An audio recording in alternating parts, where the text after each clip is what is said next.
Tapos, ito. Now, if you notice bitaw, I access, ay, hindi siya makita, di ba? I'll present lang tayo yung entire screen. Okay. Can you see this one, this part here? Can you see this? Hello. Yes, sir. Yes, sir. Okay. So di ba ako man siyang gi-on silbi ang ilang host ang local host kumbaga. But for this one dayon, ako din siyang gi-open din ni dayon sa browser. Kasi si local host kani ang gihatag nga bitaw nga directory kani siya. Ako nang gi-open dani para bitaw makita na ko si test.php. But this one actually cannot be read. It's because this one is actually an index route kumbaga. Ibig sabihin, if you would want this one to open, it should be na you change this into index.php. So you don't need to go to the folder itself. You can just go to your Visual Studio Code. Right click mo dito tapos rename. For example, index.php. Okay? Tapos save mo and then refresh din this one. Nakita ninyo? Gito nga din siya dayon. Hello. Yes, Kita sir. wala. Okay, very good. So that's it. So that's how you read not how read, how to create a PHP file using your ang tawag dito, Visual Studio Code. Okay? So, sir, how do we stop lower dayon the ano? How do we stop the server? So you can just lang dayon, control C. Tapos if you will access again, di na yan siya lalabas. Okay? Control C stops the server. And then if you would want to turn on the server na babasahin siya sa browser, you will need to write this code, php-s localhost 8000. Okay? Now, let's go to questions muna. If may question ba de? May questions ba? Kung wala, kindly give me a thumbs up daw. Kung walang question, give me a thumbs up. Sige. Diba, that's quite simple. Now, our next goal dayon is that how do we create our first Laravel project? So, si Laravel project natin will be created using Visual Studio Code lang yapon. But right now, for example, gusto ko na I'll just use na lang this one yapon, or maybe I can just create a new workspace. For example, so again, wait muna, guys, sa kayo nag-plug ceremony masin nasabay na wait lang.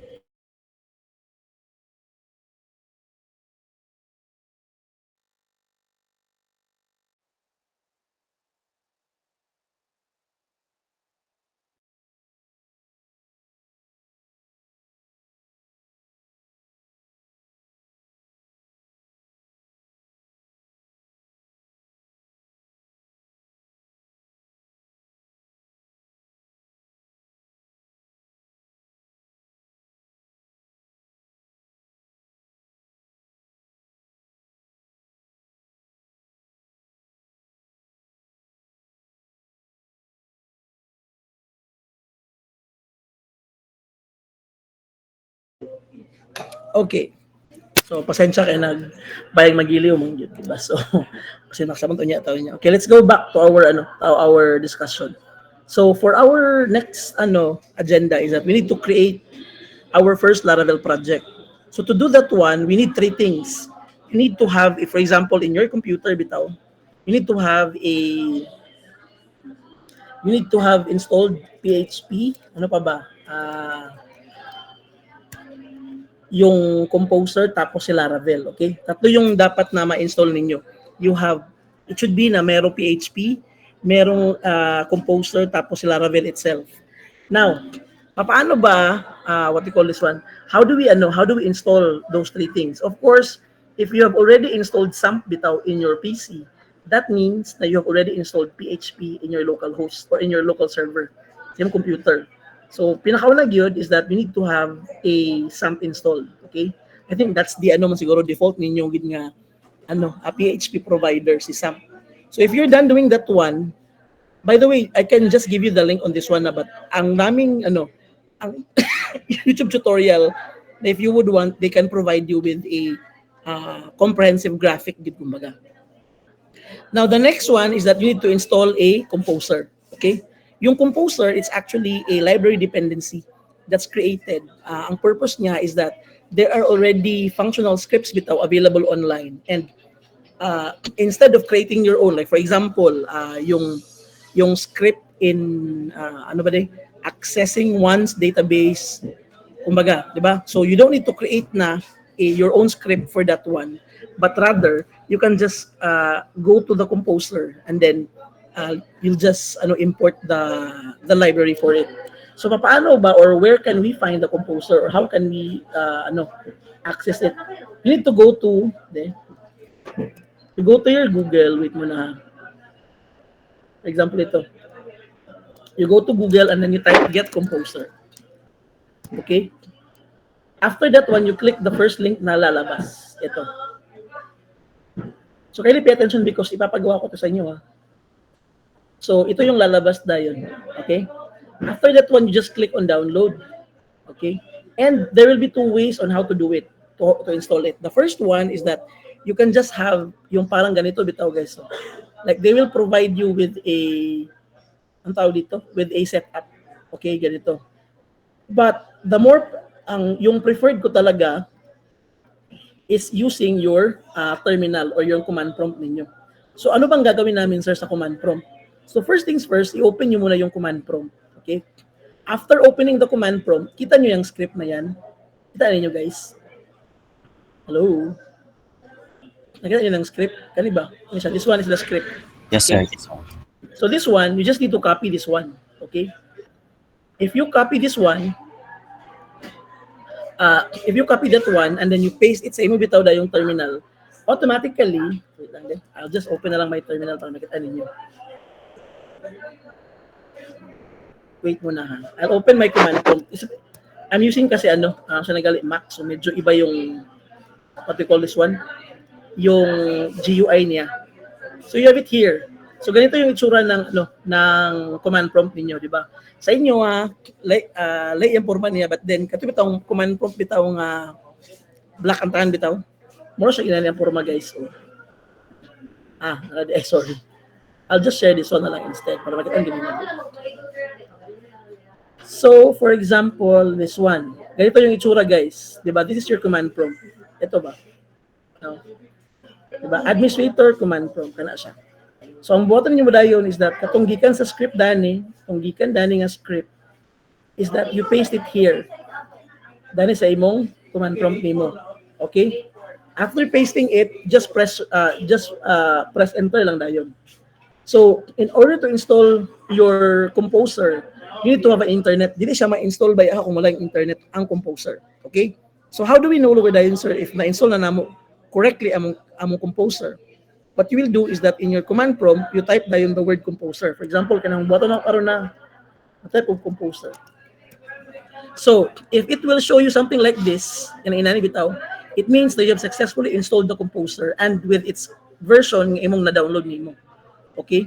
So again, after pasting the script gikan sa composer.get nga website, paste the imong command prompt, run it, and then you check dayon your composer version. If na mo itong mga inani galing nga style, that would mean nga you have successfully installed na dayon. Okay? Composer. Okay? Next. The next one is that you need to install dayon Laravel. So again, Laravel is a framework ba ya? So when you say it's a framework, it needs to be set up good. Okay? So to install your Laravel, yung gagawin ninyo is something like this one. You need to run your command prompt into administrator mode. Like, i-close mo siya outro din, i-open mo siya dayon, but make sure na naka-administrator mode siya. And then, you copy din this one, you type this code dayon. You type this code dayon kanisya. Global, composer, global require Laravel installer. Okay? So if you type that one, make sure na naka-internet, ha. If you type that one, may lalabas na parang ganitong interface, di ba? This one, it means na it's accessing the repository of Laravel, and you want to install Laravel in your local machine or your computer. Okay? So if you notice bitaw, yung ginagawa ko is that I am accessing or doing the things using terminal or command prompt. It's because in Laravel, usually yung katubitang kanina nani kay itom lang siya din nasa gawa sa imong window, di ba? Like it's a different application. But si Laravel, ang iya is that instead of you going out bitaw of the application, yan ang gi-impose andani. Like kanang yan bitaw dang sa tawag na gali. Yan ang gi-appeal daan sa iya. So meaning, you don't need to go out sa imong terminal, sa imong bitaw daning application. Kaya na sa gihatag nga terminal sa imo. Terminal is the same way with command prompt. Nakuha? Say rin thumbs up daw if na may question sa install. Ay, kung walang question, give me thumbs up. Kung may question, kindly turn on your mic and then you tell me what's your question. So again, you can just, again, kinakailangan na mayroon kang PHP through SAM. Okay, so yung mo siyang i-kuan silbi, i-download po gyapon din i-install si SAM. Pero kung na kay SAM, you don't need to reinstall it again. Ikadua dayon, you need to have a composer. And the third one then is you need to have a Laravel. Okay? Nakuha ba? Very good. Sige. Now, if medyo galit nalibog ka sa instruction or the way I provided you with the things on how to install the three, you can just go to YouTube and then they will provide you with the generic. Okay? Like same ragyapon. Like the 3 steps are needed. Okay? Now, let's go now to our main agenda. Kung paano ba dito, how do we create our first Laravel project? Okay? So to do that one, lagay muna tayo or create muna tayo ng dito, ng bagong workspace. So for example, I will create again another workspace kasi gusto ko na iba talaga yung sa demo tapos yung sa first Laravel project. So create ako dito sa desktop ko and then I'll just have it here, Laravel 3C. Okay, 3C. Create ko, diba? Tapos click ko yung open. And then mag-iiba na naman yung itsura. Okay? If you notice, I already created a Laravel 3C na dayon. Okay, na folder. Ano siya? So, in order for you to create your Laravel project, your first Laravel project, you need to open your terminal again. So, you press again, Control-J, and then, you have it here dayon. So, di ba, if you notice, wait mo na, actually, yung e-book sa So, if you notice, bitaw, si Laravel, if you would want to access it, you need to have yun a terminal kasi most of it are really repository dependent. Okay? Ibig sabihin, for you to install it, kinakailangan, you need to have the commands. Okay? So, paano ba i-create yung Laravel project? Wait muna guys ha. Ayan. Ready. So, you type composer, diba? Tinatawag ko si composer because siya yung, kumbaga, listahan ko ng libraries. Tapos, create dash project. And then, you have Laravel /Laravel. Tapos, yung name ng first Laravel project mo. Okay? So, again, let me explain. So, you are calling composer, and then, yung composer, you are, from calling the composer, you are now using the create project script. Another part of the syntax is you indicate kung ano yung project na gagawin mo. Si Laravel under Laravel organization. Ito yung kumbaga, saan kukunin yung create project. So that means you are creating a Laravel project created by Laravel organization. Ito yung author, kumbaga. And then, the name of your first app that will be installed or created in your local machine. So if you will press enter na yun, diba? Again, kinakailangan pa rin ng internet in creating your first Laravel project. Diba? Okay. I don't know if you can see it. Can you see it? Nakita ba ninyo guys nga ano siya ga-extract siya sa online installing. Nakita ba ninyo? Okay. Yes, sir. Yeah. So if you notice bitaw pud gyapon on the left side dani, wala ko nag-create og folder but then nag-create na siya sa iya dayon, di ba? Nag-create sa iya. Now if you will click this one, ayan, di ba? Nasa na-create dayon nga Laravel. So these are the inclusions of your Laravel project. So muna sa atong template na atong ganitong dayon. Okay? They will provide you kanito mga naka greater sign bitaw. These are folders or directories. It means nga these are folders or directories. So do not worry about them muna because along the way all of this will be discussed later. Okay? So let's now again yung dito. Yung code is tawagan si composer, yung create project na script, anong project? It's Laravel. Sino yung author? Si Laravel din. And then the next one then is the name of your application, which is the first app. Okay? So you don't need to create this first app kasi si Laravel na yung gagawa niyan. Okay? Now, let's try to clear this one kasi medyo mahaba na yung terminal natin. Yan. Just type clear lang. Now, if you would want to see kung so, ano bang itsura ni first app if we will try to to open it in a browser. So yung gagawin natin is that you need to change muna the directory or we need to access talaga the first app. So how do we access the first app? We need to change our directory. Right now, the terminal is pointed to Laravel 3C, not to first app. Okay? So yung gagawin natin is we will change the directory. CD tapos CD stands for change directory. And then you type na yun first app. And then press enter. So, kung makikita nyo dito, di ba? I don't know if you can see it, but from Laravel 3C, we are now pointed to first app. Okay? Nakita ba, guys, ang difference sa dua?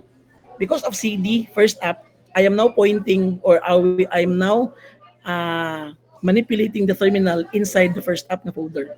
Okay? Thumbs up daw, basin. Wala na po. Samta ninyo wala. Thumbs up daw. Very good.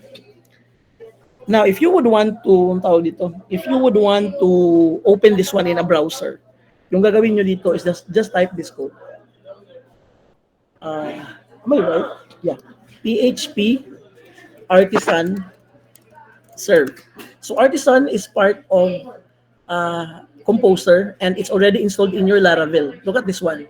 Nakita niyo din ni, di ba? Na si Artisan yan. Si Artisan is used to compile your Laravel projects. So for you to check whether your first app is working is to access or to have this code, PHP Artisan Serve. Meaning, ang server na to is yung i-enable and then it will try to open the first app dayon. So press lang na siya, you press enter and you wait dayon. And then you will be provided server running HTTP. So you access this one. So copy mo to and then, wait muna. Atong cheers ka na lang sa kanila lang. Okay. You go to your, di ba? Dahil tagikan, di ba? Yaman ni siyang gi-open. We did PHP Artisan Serve, tapos we copy this one. After copying, you go to your browser. You put it here, and then you paste it, and then look what happened. Wait muna. Okay, medyo yun ang internet. Makita ninyo guys, na ito nga din nga default page niya. Hello? Makita ninyo? Yes, sir. So, muna siya ang kumbaga default cover page ni Laravel. So kung ang imong gibuhat is kani pa lang siya, di ba?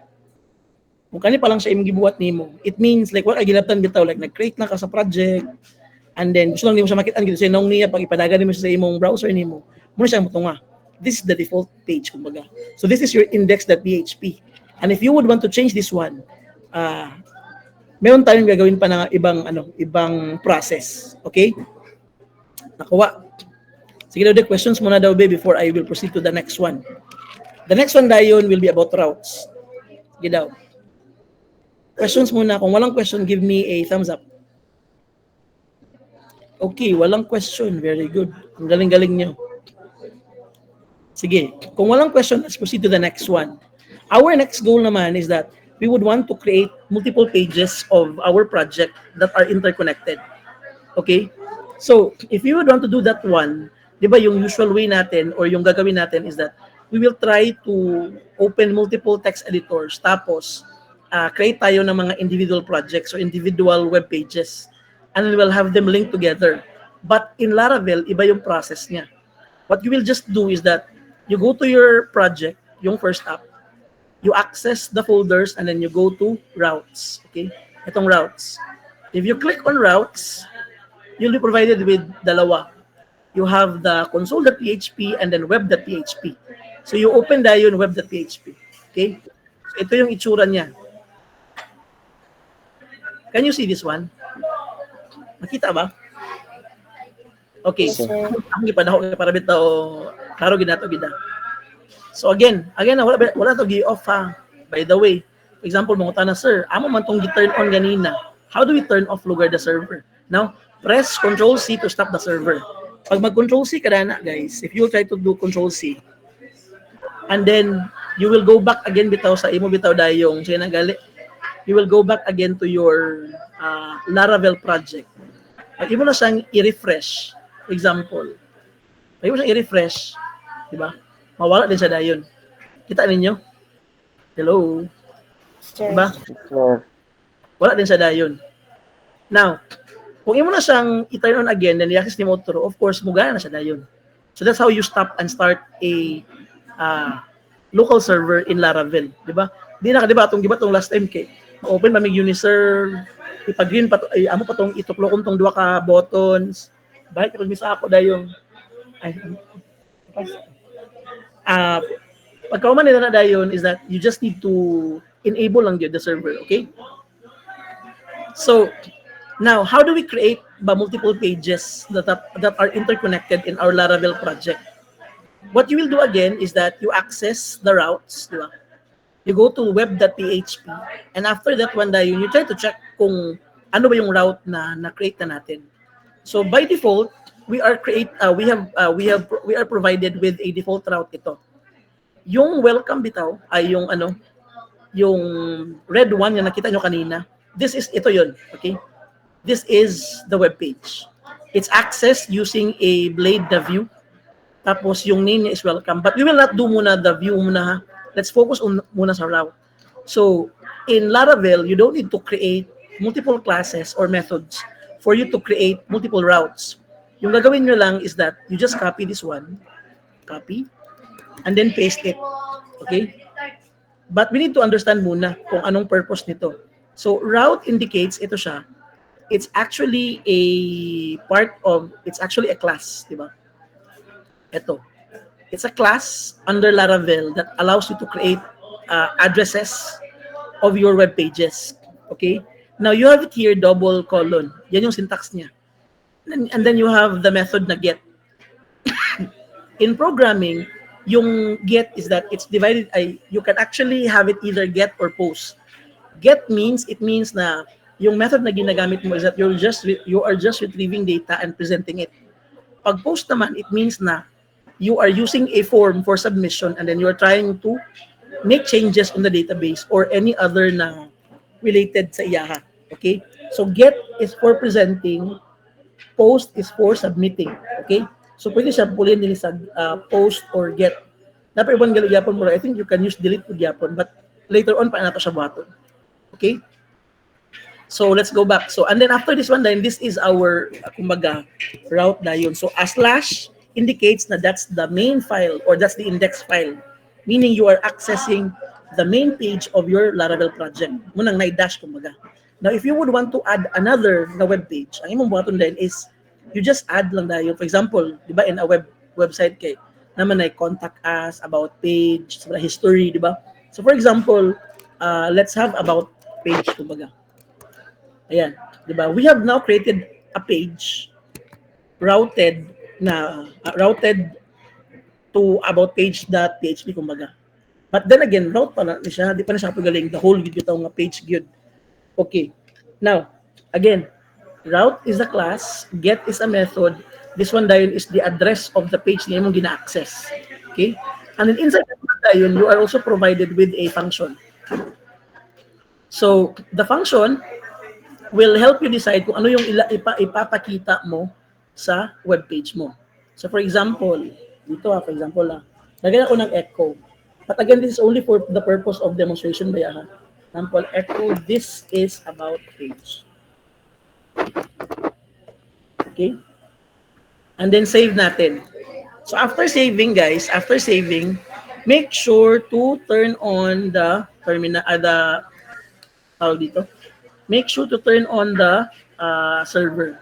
So to turn on the server, ayan, serve lang again, PHP artisan serve.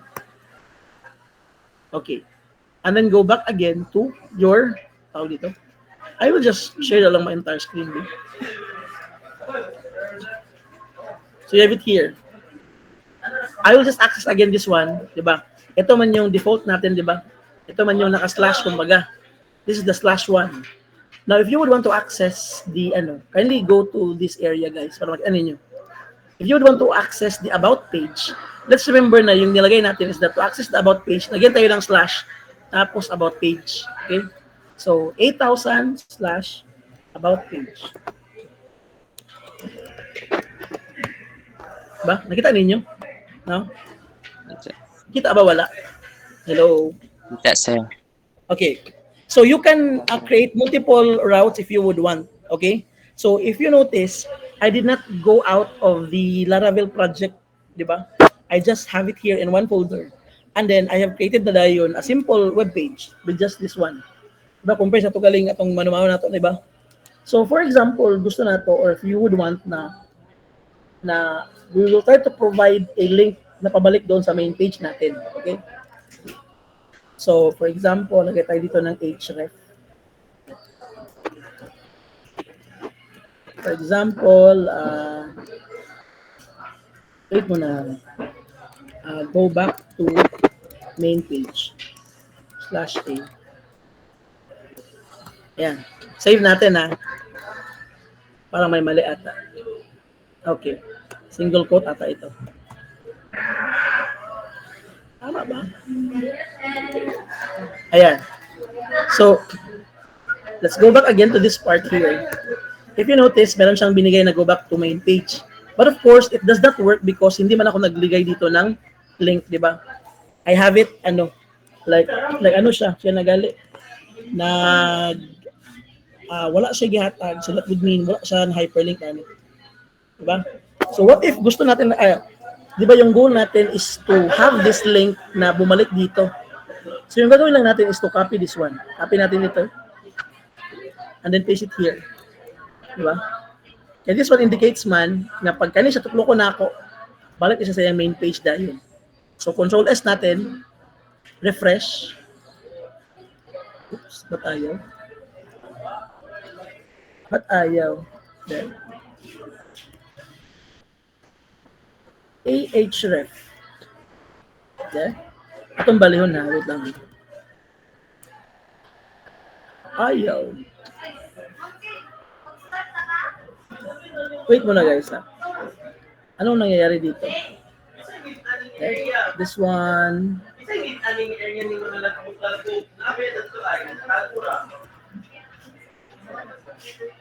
Doble mali.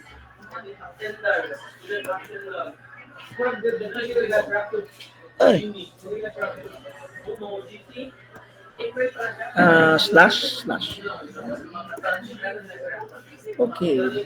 Mag-double quote o ganyan. Sobraan na. Try na ito. Refresh natin. Ba't hindi siya gumagana guys? Yung href natin. Okay, right here. There. Wait muna ha. Ba't hindi gumagana yung href ko? Let me check my notes here. Ay, gagi. Sorry. ahref pala. Sorry. Refresh natin. Okay, nakita ninyo yung changes, di ba? A link now is now provided. Okay, so if I will click this one, babalik ako sa Laravel. Nakita nyo? Hello? Sir. Yes, sir. So for example, so sir, when we edit this one, and so Danny, pwede gyapon. Like for example, gusto nimo nga ma-connect sa duwa. I can make changes on this one. By the way, guys, the practice that is being taught sa ako agad bitaw is that if I will make changes on my file, I need to stop the server. So mag-control C sa ako para ma-stop ang server.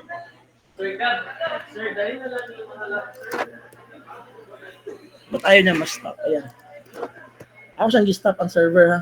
So again, yung correct na practice daw according to my friend, and of course, katong among ginagamit ako sa una is that when you make changes on the script na yung gina-work out, you stop the server and then you turn it on again if naman sa pag-edit kumbaga.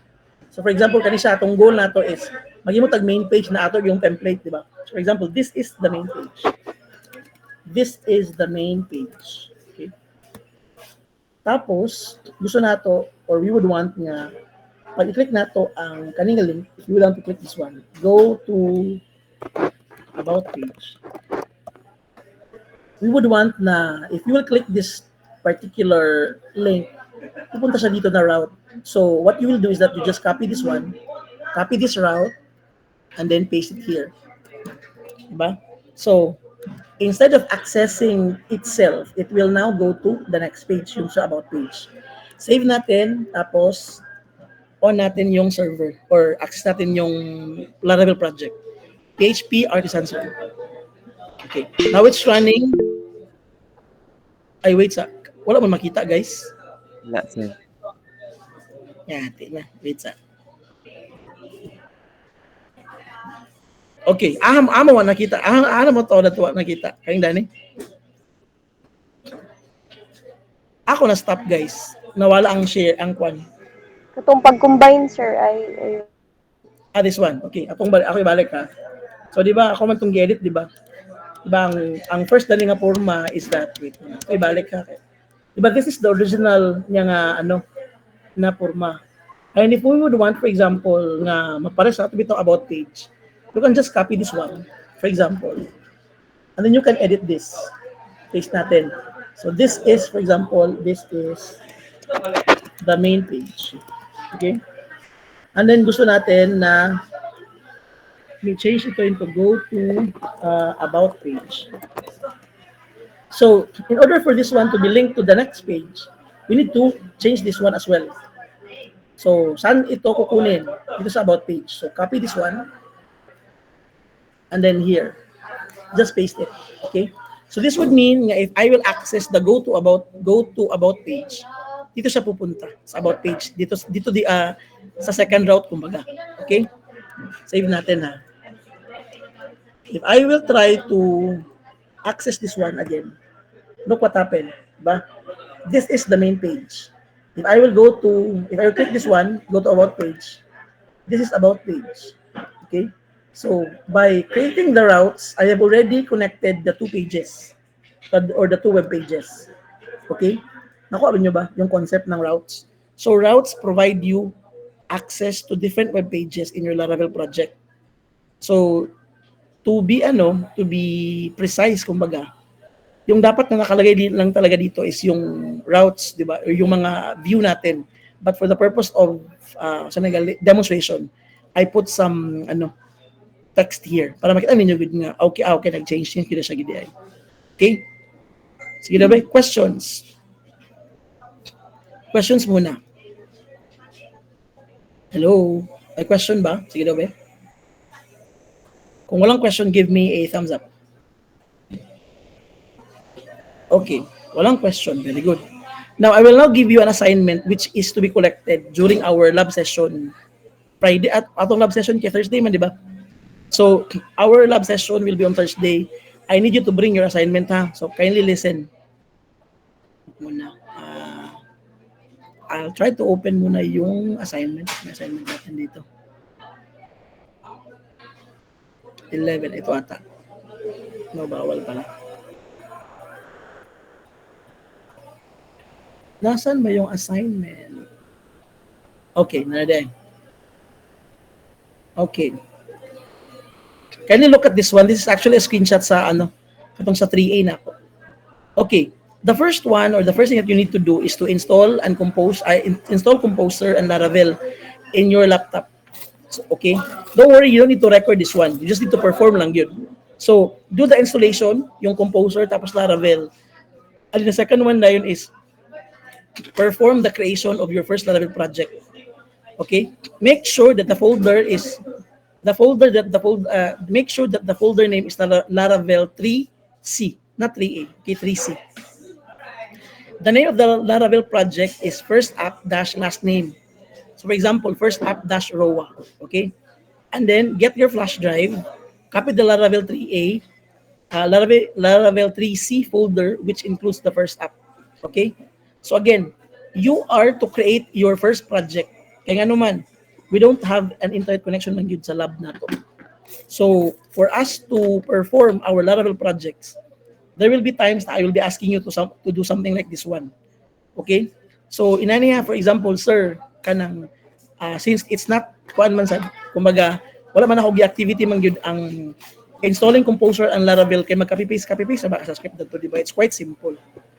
You can actually help your classmates, but, inaniya, I'll give you a warning. For example, ang gibot sa akong last bitaw nga gitudloan dani kay, sir, amo lang yung girename lang dahil, sir, for example, nag-email work ko first app dash Roa. Ang gibot din kay ako din I would want to help my classmate man, sir. So ang gibot na ako din kay ako na rin gi-rename ang file. For example, sa taga ko Sir Jano sa akong Laravel project. first app dash Razalo. So pag padagan ako din sa lain nga PC dayon, dili mo dagan kang Razalo, ang ako ra mo dagan. Kaya nga naman, the route or the the name bitaw of the project created is dash Roa, dili dash Razalo.